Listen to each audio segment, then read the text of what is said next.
আসসালামু আলাইকুম, welcome back to my another blog channel. I hope সবাই ভালো আছেন, সুস্থ আছেন। আজকে কুমড়োর ডুগো দিয়ে তেলাপিয়া মাছ দিয়ে আজকে রান্না করব, সেই রেসিপিটা আপনাদের সাথে শেয়ার করব।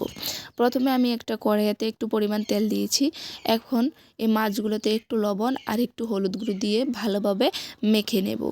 তো মাখা হয়ে গেলে তারপরে গরম করা যে তেলটাতে দিয়ে দেবেন। তো আমার ফাইনালি তেলটাতে মাছগুলো দেওয়া কমপ্লিট। এখন আমি এই মাছটিকে ভালোভাবে লাল লাল করে ভেজে নেব। তা আমার মাছটা প্রায় অনেকটাই লাল হয়ে গেছে। এখন আমি এটিকে উল্টে দিয়েছি।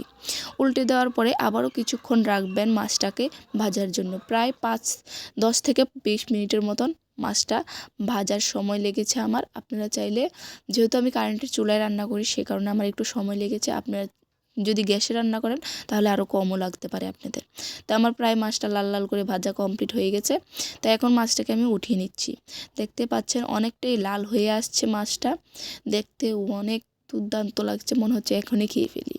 তো প্রথমে যে তেলটা ছিল তাতে একটু পেঁয়াজ কুচি দিয়ে দেবেন।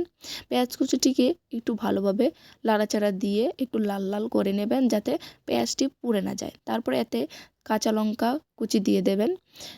তো এখন কাঁচা লঙ্কা আর পেঁয়াজটিকে একটু লাল লাল করে ভেজে আপনারা যে কুমড়োর ডুগো ছিল সেই কুমড়োর ডুগোটি দিয়ে দেবেন।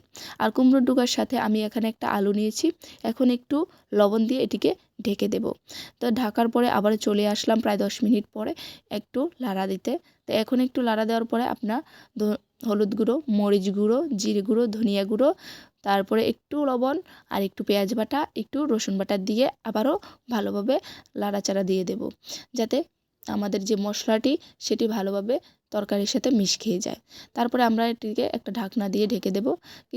5 মিনিট পর আবারও চলে আসলাম। তো এখন এটিকে আবারও ভালোভাবে লাড়াচাড়া দিয়ে আবারও ঢেকে দেব। তো ঢাকার পরে আবারও চলে আসলাম, যেহেতু আমার ডোগাটা প্রায় কমপ্লিট হয়ে আসছে। এখন এতে আপনারা জল দিয়ে দেবেন। জল দিয়ে আবারও একটু লাড়াচাড়া দিয়ে দেবেন, যাতে ডোগাটার গায়ে থেকে যে মশলাটা ছিল সেটা জলের সাথে খেয়ে যায়।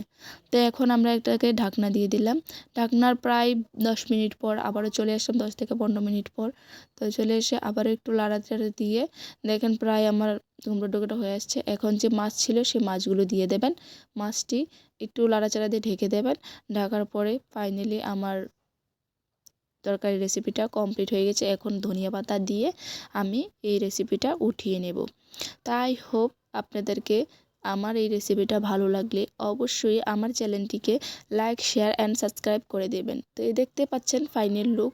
কার কার আমার এই রেসিপি ভালো লেগেছে অবশ্যই আমাকে কমেন্ট করে জানাবেন। প্লিজ সাবস্ক্রাইব করতে ভুলবেন না। আপনাদের জন্য নতুন ভিডিও নিয়ে চলে আসবো আবারও। আজকের জন্য বিদায় নিচ্ছি। আল্লাহ হাফেজ, ভালো থাকবেন সবাই।